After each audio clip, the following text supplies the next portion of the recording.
Button, but oh, okay.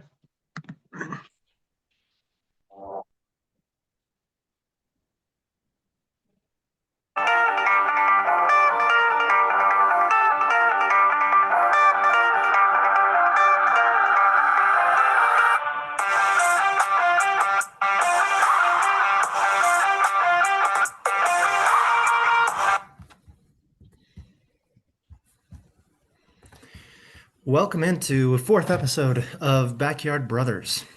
We are happy to bring today's episode to you and talk about some current and fun topics that have a lot of impact right now. And so that's what we're bringing to you today. We have some fun news or about next week's episode that will be on Christmas Eve to bring to you at the end of this episode. So stay with us, and we'll let you know at that point. Uh, it's my turn for my memory today, and I shared it with you all on a topics post. This one is a little bit different than our previous two because it's not one single moment; it encapsulates a full season. And I chose it because I was there on the university to witness it. The culture of it, the crazy amount um, just absolute pandemonium about Jimmermania. Uh, Believe it or not, though, when I arrived as a freshman at BYU, I have never heard of Jimmer Fredette. I watched college basketball, but Jimmer had a breakout junior season during the second half of my LDS mission. And so I went to that opening game of that season against Fresno State, and the atmosphere was amazing to me. I hadn't seen how much BYU had loved its basketball team. And I watched a player there who was absolutely amazing. He scored about 40 points in that game, and I was hooked, just hooked from that moment. So I went to every single one of the home games after that. And his signature game, which I shared in the video, was that second video or I'm sorry, yeah, that second video against San Diego State. They were coached by former Fab Five great Steve Fisher. They featured a star player of their own who we've already talked about in this podcast, Kawhi Leonard. The Aztecs were undefeated. They came into the excuse me. They came into the game ranked number 4 in the country, and we knew, me and my friends, we knew that if we didn't get in there early, we weren't getting in at all. So some friends and I set up a tent on the sidewalk of the Marriott Center at about 3 p.m. the afternoon before the game. We did our homework there. We took rotations so we could attend our classes and make sure someone was there to keep our tent down. And we slept in sleeping bags outside on a frigid February night that was probably 15 degrees. uh, and we got in that morning. I'm about six rows up on the half court line of that game. And we weren't the only ones, by the way. There were hundreds of tents outside the Marriott Center. And as soon as it opened, the entire student section rushed into the arena. And we were there about 2.5 hours early, and we watched Jimmer and Kawhi warm up. If you've never been to the Marriott Center before, it's not your normal college basketball game. Cameron Indoor Arena, which is Duke's um, arena.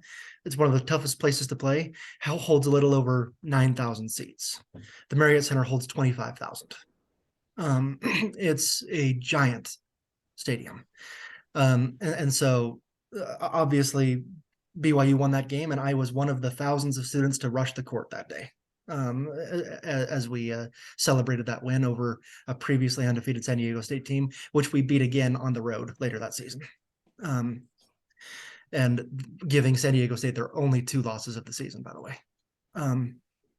So that is that game. Obviously, they went on to win 2 NCAA tournament games, go to the Sweet 16, and Jimmer won the Naismith Award, which, if you don't know, is NCAA's the college basketball's equivalent to the Heisman Trophy. And so let me stop there and get Dustin and Cody's thoughts. I have a little bit more to add at the end, but let's get your thoughts. Yeah, watching Jimmer play during that time, it was absolutely electric, as you said. That Um, the common shot everyone remembers is the 25 to 30 foot 3 pointer, and he was good at it. And it was amazing to watch every game, especially in the NCAA tournament, that they had two players waiting at half court to pick him up. He was double teamed the entire time at half court from then on. And of course, he would pass around and then just run around, go off screens, get the ball back, and shoot. And then rewatching highlights, thinking about this, I always think, oh, he was just trying to get these 3 point shots, doing all that. No, he was incredibly physical. He got to the free throw line a lot. Probably one of the best in the league in the whole NCAA about getting to the free throw line. And He he was would a get 90% contact. plus shooter. This was a fantastic, yeah, this was a fantastic offensive player. Unfortunately, as we know, he's kind of categorized as an NBA bust, and that has nothing to do with his offensive ability. He's playing in China, and he's the best player in China. He's the highest paid player. He's won the league MVP at least once, if not multiple times, in the Chinese league, and is one of the greatest offensive players in that league. Unfortunately, his size and his defensive ability is not translated to the NBA. But remembering what he did in college, a fantastic offensive player and one of the greatest offensive players to ever play the game. Yeah. I remember it happening in real time. Jimmer Fredette, Jimmermania. I remember all of the just watching him live make the shots that he could make. And I remember just looking at these highlights again, and um, every time he gets the ball, he runs around, he'll pass it around like you were saying, Dustin, and then eventually shoots the ball, and you can see the reaction, the body language of the other players, like, how is he doing this? Like they just can't stop him, and he's just insane. And it was just really, really fun to watch. Um, but it was really, to me, it was just really sad that it couldn't translate to the NBA for him. And I don't know exactly why. I don't know what happened there. But just maybe a lot of other better talent in the NBA. I don't know. But then he's having a great career in China. I'm sure one of you could maybe capitalize on what happened with him in the NBA. But I was definitely sad that he didn't. Defense. Yeah. He what? I'm sorry. He was a defensive liability his whole Defense. career. Yeah. He could Okay. not play defense. Gotcha. That was true at BYU as well, Yes, it unfortunately. was. But They hit him everywhere. Yeah. Okay. yeah, he's only 6'2". And so he didn't have the handling ability to necessarily play the point guard position. He was a better 2 guard, and at 6'2", a little bit of a size liability. And then defensively, just didn't have that defensive mindset. And that's the thing about the NBA is you look at a player, say, look at Steph Curry, who's known for his offensive ability. Stephen Curry is a fantastic defender. He is a fantastic defender. And you cannot play in the NBA if you are not defensively strong. And unfortunately, that's how it was for Jimmer. Yeah. And remember, he was taken in with the 10th overall pick in the draft, 5 picks ahead of Kawhi Leonard in the same draft, by the way. The whether or not he deserved to be the 10th overall pick, it was obviously based on the pandemonium and his ability to shoot from anywhere. I remember as soon as he got the ball, even if he was like right at the other baseline going toward his own hoop, a bunch of students would just start shouting, "Shoot!" and and it was fun. Anyway, the culture was insane, especially on campus. Jimmer's brother would come into the arena prior to games. He'd warm up the crowd by rapping songs he had created or riffed, including changing "Teach Me How to Dougie" to "Teach Me How to Jimmer." And Jimmer himself couldn't go to classes. He was mobbed by students as soon as anyone saw him.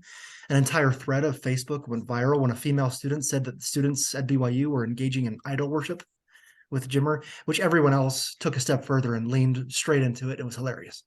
A bunch of students would drive to the Provo airport and meet Jimmer and the BYU team as they came home from a road win. I went once after they beat Gonzaga in the NCAA tournament. There were parties every night, all night long. That basketball season, no one got work done. People skipped out on classes. There were babies born in hospitals. And when I say babies, I say multiple babies that the parents named Jimmer. And so it's he as far as we've talked about why he didn't succeed in the NBA, but it at that point it didn't matter to me as much. I will always have the memories of being there to witness Jimmermania in person. So Watching something like that in person is absolutely memorable. It's so neat that you're able to call back on something that people even outside of our religion can say, oh yeah, that Jimmer guy, that was crazy back then. I remember watching that. Yeah, it's outside of the BYU fan base, people know who he is.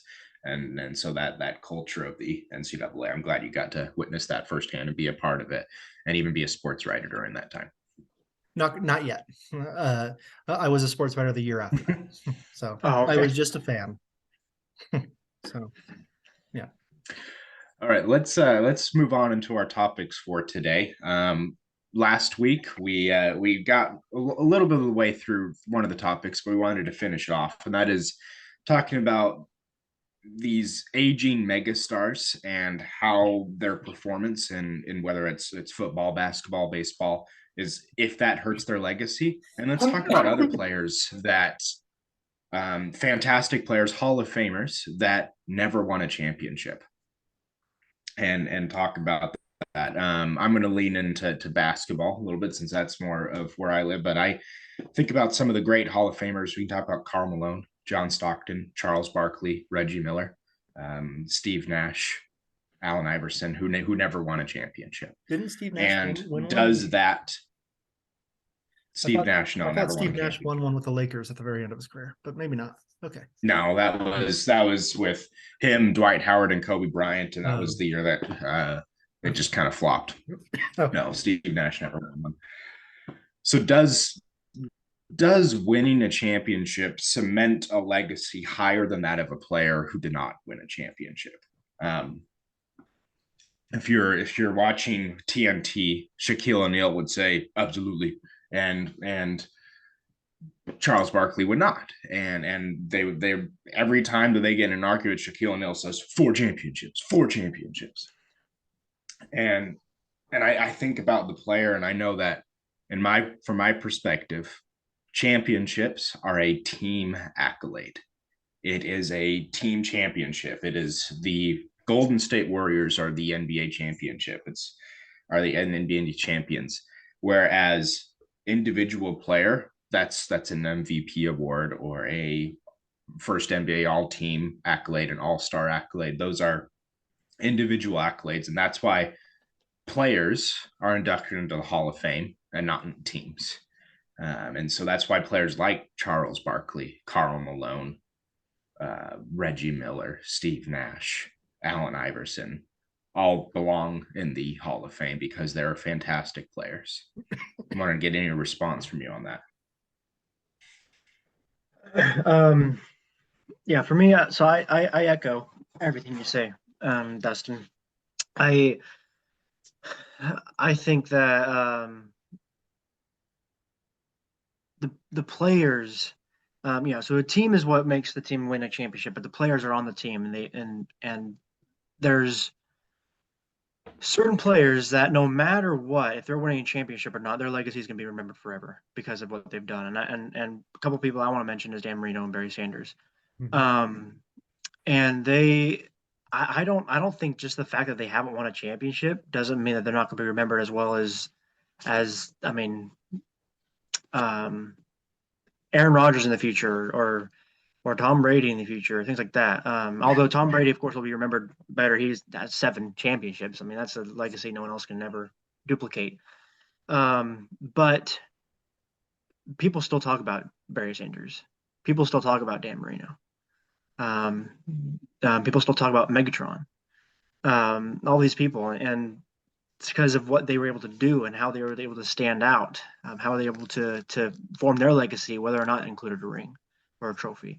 And so, no, there's no such thing, in my opinion, that a legacy is going to be higher or lower just because there's a championship. And that's my opinion. What do you think, Scott?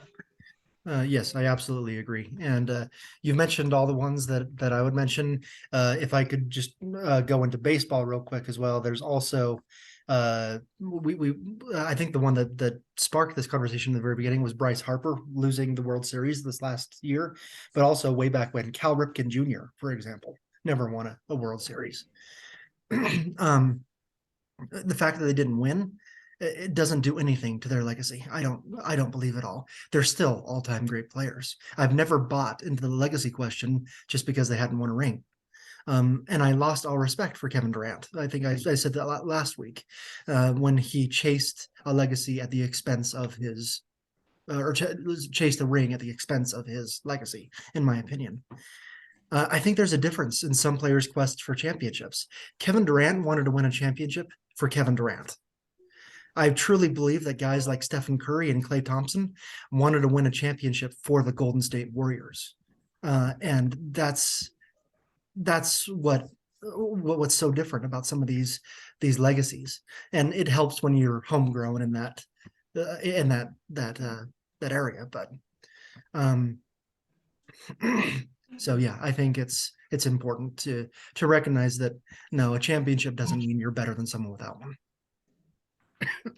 Yeah, I think about it's so interesting, especially players, great players, Hall of Fame caliber players at the end of their career tend to jump around from team to team trying to say, hey, I'm going to elevate you to a championship. And sometimes that's good. Sometimes it works. I think most recently, I think about Ndamukong Suh joining the Philadelphia Eagles midseason. It looks like he waited outside of the league and said, okay, which team has the best chance? Okay, I'll go join them, try to get another title. And it kind of makes me laugh and says, that doesn't count. That's not fair. Yeah. So I love to see great players. I love to see great players who do elevate their team. Couple seasons ago in the NBA, when the Milwaukee Bucks beat the Phoenix Suns, that was Chris Paul's best chance at a championship, and he fell short. But I was so happy to see Giannis Antetokounmpo get his championship for the Milwaukee Bucks, and I was a Bucks fan.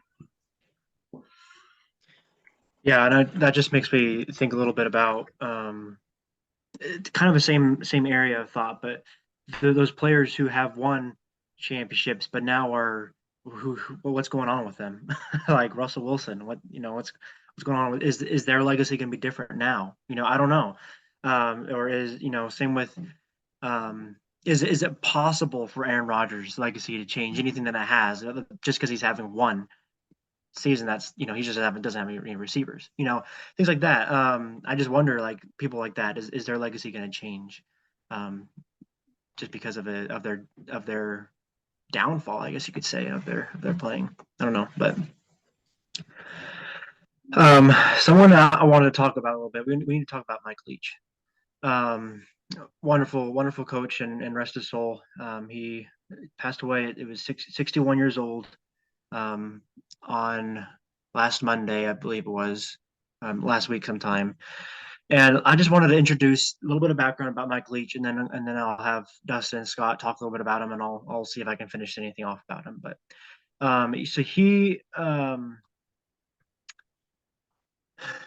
just to kind of hit some points of his coaching career, he was at Kentucky as I think it was just an assistant coach, or as the offensive coordinator. Someone might need to correct me a little bit on that if I'm wrong, but and it was there that he started developing this idea of an air raid offense. Eventually, he moved over to Oklahoma under Bob Stoops and developed that game style there. And Oklahoma had a lot of success, as we all know, under Bob Stoops. That's when they kind of really became a hallmark team and program. He moved on to Texas Tech as a head coach. And at Texas Tech, he went on to be 84-43. And then he got the head coaching position at Washington State for the Cougars, where he went on to be 55-47. And he was Mississippi State's head coach before he passed away this last week, where he went 19-17 for a total of 158 and 107 as his coaching record. And he developed this air raid offense that was able to spread the field more, push the defensive back, and allowed more room for for zone options. Kind of like the option, the run option, that option pass, but amplified. And that really developed and created this crazy just change and shift in football. So I want to hear your guys' thoughts, your guys' ideas on Mike Leach, that air raid offense, and what his legacy is for college football. I can respond first to that. I look at a couple of the coaches that came out from under Mike Leach, Cliff Kingsbury, Lincoln Riley, were all part of that coaching tree, and the success they have. And there's dozens more. But then I also think about the impact that it's had on the game in general, not just college football, but even looking at the NFL football. Shotgun is so much more popular now than it has ever been. And it's so often that you'll see a quarterback get up there, look at the defense, and then go and change the play. And that was the foundation of the air raid offense is no huddle. Quarterback gets up there and he makes a decision on what the play is going to be, and he'll make signs to the receivers on what to do. And that's kind of a bread and butter of a high passing offense, whether you're college or NFL, is quarterback's going to make a decision. And I have a lot of respect for Mike Leach and that he took a 19, 20, 21-year-old kid and said, okay, you're the leader, go make a decision and go do this. And that training and that trust, I think is really neat, that put it all in the hands of the quarterback and says, hey, I'm trusting you to make good decisions out there.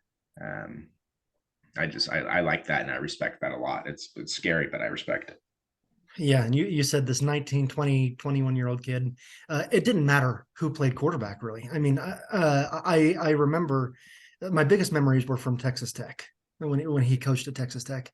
And those seasons, it was a guy named Graham Harrell, who no one remembers who he is. But he led the NCAA in passing yards and passing touchdowns.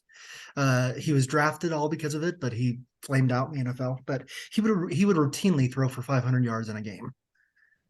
His offense, Mike Leach's offense, was definitely made for the college game. At that time, no one else was passing it 80% of the time and making it look as fun and as efficient as it did. He was such an innovative strategist. A lot of his play designs have made their way into the NFL, like you talked about, mainly like those mesh type routes, crossing routes where you get a little bit of a rub to get a receiver open. The thing is, as much as he did throw it down the field quite a lot for big plays, a lot of what he also did was short, quick passes that are designed to pick up big yards down the field. Those quick crossing routes that I just mentioned, the bubble screen passes, plays that are really just extensions of the run game, but get playmakers in the open field with the ability to make guys miss. There won't be another one like him. He was fun to watch. And something else that makes him so different is he's one of like the only college coaches that never played high school or college football. And just plugging my alma mater, did you know he attended BYU? And a lot of his first play designs and his ideas came from watching the great Lavelle Edwards and trying to kind of put that in the system. Obviously, at that time, BYU was throwing it more than a lot of other teams. Who wouldn't? If you have Jim McMahon and Steve Young and Robbie Bosco and all of these quarterbacks one after the other. But there was something about that just clicked with Mike Leach, and every stop after that, he kind of developed more. Like you said, Cody, when he finally got at Oklahoma and Kentucky first, he he really started to develop that into his offense. Yeah. Yeah. So I just want to finish that up with just encouraging you guys to go watch, um, go research about him. First off, he's just an interesting guy. He's just a really cool guy to kind of get to know. He's watching his interviews, watching about how he was able to. He actually taught a class at Washington State that combined football strategy along with warfare and strategy and warfare, and that's just really kind of a cool combination that he developed, and so that's really kind of cool and interesting. But go research about him. Go watch some of the games of the teams that he coached. See how they were did. It's really inspiring. It's really neat and a good way to commemorate his memory and his legacy. Thank you. Um, Good coaches. Dan Campbell, Detroit Lions. I don't know if we're allowed to say that he's a good coach yet. I think he's a very likable guy. I think the players love him because he's a players guy. But the Lions have gone on a winning streak. They're doing pretty good. I think they've won what 6 out of the last 7 games, something like that. It's been impressive to watch. Let's talk about the Lions. Are they becoming a good team? Is this a team that can maybe sneak into the playoffs, especially in a very weak um, NFC North? Um, First question, absolutely, they're a good team. There's no way around it now. They weren't to begin the season. They were 1-6, I think, and now they've gone 5-1 in their last games to turn around, get right on the cusp of that playoff. So yes, they are a good team. They're scoring so much. Jared Goff is having his best season as an NFL quarterback. And they have so many weapons to throw to, and he's finding them. And they have a great offensive line. That's one thing that we sometimes overlook, but they have one of the best offensive lines in the NFL. Um, they have 2 running backs who really can play. I think their red zone efficiency is unmatched. I think they're number 1 in red zone efficiency because they know what they do best. They give it to Jamal Williams and let him barrel it into the end zone. I think he leads the NFL in touchdown runs. And they are fun to watch. They score a lot of points, and their defense is improving with every week. Now, that doesn't say their defense is good because it's not, but they're improving with every week. Can they make it into the playoffs? Certain dominoes have to fall in order for them to do that. The biggest one being one of the the NFC East teams. Giants and Commanders play this week. The loser might open a spot, and they also have to have the Seahawks lose some games, which they just lost this last Thursday. And obviously, the most important is the Lions have to take care of their own business. They have to keep winning. But if those dominoes fall and the Lions keep winning, I think they can squeak in as a 7th seed, which will put them up against someone like the Vikings, who they've already beat this season. So, Yeah, they have a lot of talent on their team, offensively especially, and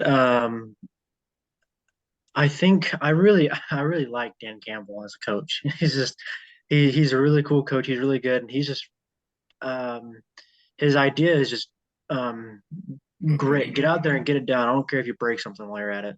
Just go and do it. And probably why he likes Jamal Williams so much. Just go out there and kill someone. And so I really like that kind of that thought. He's just really grit your teeth and go at it. Um, and so I think that yeah, keep it up, and then they're going to do well. He's doing great at coaching them and getting them um, to spread the ball around on offense and to figure out how to score points. You keep that up, you let the other teams fall like Seattle, and Seattle's going to fall one more for sure. At least against the Chiefs, if not more than that. And then wait for something to happen in the NFC East. I think that they will make the playoffs. Honestly, if they keep it up at least. That's I think kind of bold to say that. This late in the season, and they're what are they 7-7 or something, right? 7-6. Okay. Or Um, 6, something, whatever. I don't know. Okay, something internet. Anyway, it's bold to say that, but I think that if they keep it up and they have that mentality, yeah, they can definitely do it, and that'd be really fun to see. If you haven't watched Hard Knocks on HBO, uh, it's the Detroit Lions this year. And so it is fun watching Dan Campbell interact with his team on HBO on the Hard Knocks. The first thing he says, and I have to clean up his language, but like he says, we may not have the talent as everyone else, but we are going to work our asses off a lot more than everyone else, and we are going to, at the end of the day, we're going to be better in shape. We're going to win the mindset of football every single game because we're going to be better equipped to we're going to be tougher. We're going to be more mentally tough, more physically tough than every other team out there. And I think they're they're grinding right now to do exactly that. Yeah, That's awesome. Dan Campbell, former tight end. Yeah. You know, he's just like a tough guy, and I think he was more of like a running tight end. He liked to block. He's just one of those big guys, and so he translates well to a player's coach.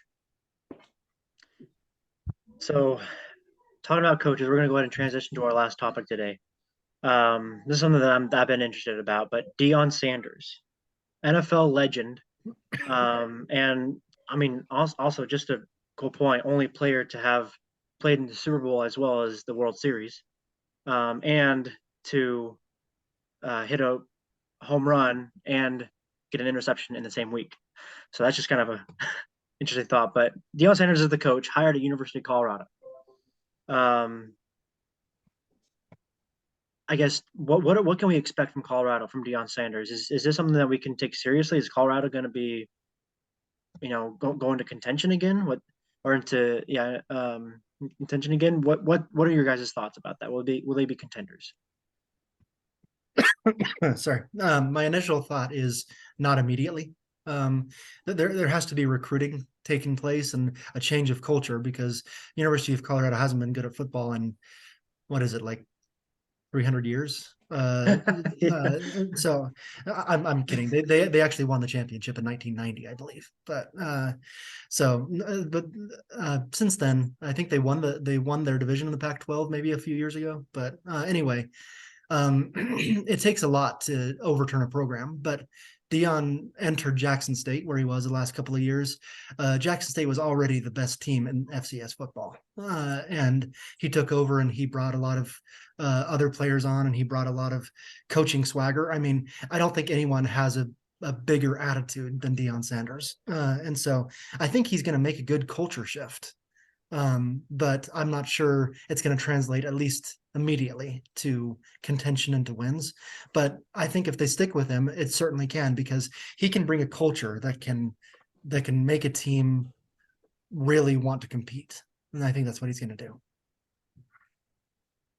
I think I'm going to disagree a little bit. I think we're going to see a pretty immediate impact, mostly because, I mean, transfer portal. As soon as the transfer portal opened up, Colorado picked up a lot of high prospects and good players with other teams. I think people want to play for Deion Sanders, and transfer portal is immediate. And so we're seeing an immediate talent flood into Colorado. It doesn't take as long as it used to get talent into a school. And so I think that there's going to be a pretty immediate turnaround. Maybe it's not next year, but it could be 2 years.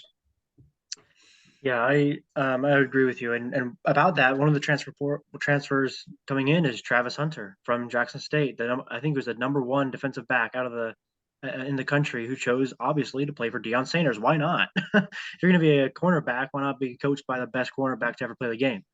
And so that makes sense. And so he's going to be going over there, I think. And then his son Shador, I think his name is Shador Sanders, is playing quarterback. I don't know how good he is. He looks like he has some good stats at Jackson State.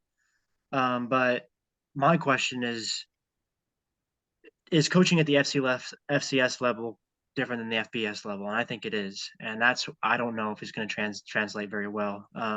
He does bring a culture with him, that's for sure. And I'm curious to see how that works. But the transfer portal will help a lot. So I don't know what to expect. I don't know. So I guess we can only see. Yeah, it's certainly different in terms of competition. Every week you're going up against a really good team, especially when you're in the Pac-12 and you're big conferences like that. But the coaching principles themselves, I think, stay the same. Good, great discussion topic. We're going to wrap up today's episode. Before we do, I want to give a special plug for next week. Next week, when we record, next Saturday, it's Christmas Eve. All three of us are going to be together. It's been a long time since we've all been together in the same room, let alone the same time zone. So we're really looking forward to being together. And as part of that, since this is a family get together, we've invited our father, who, is a big fan, especially of University of Utah, but loves sports just as much as we do. And we're excited to get some of his thoughts and some of his perspectives and some of his memories. So I hope that all of you are excited and looking forward to next week with us. Thanks, everyone. And we will be doing that live instead of Yep. instead of this. We'll be doing that live. Absolutely. Thanks, everyone. See you next week.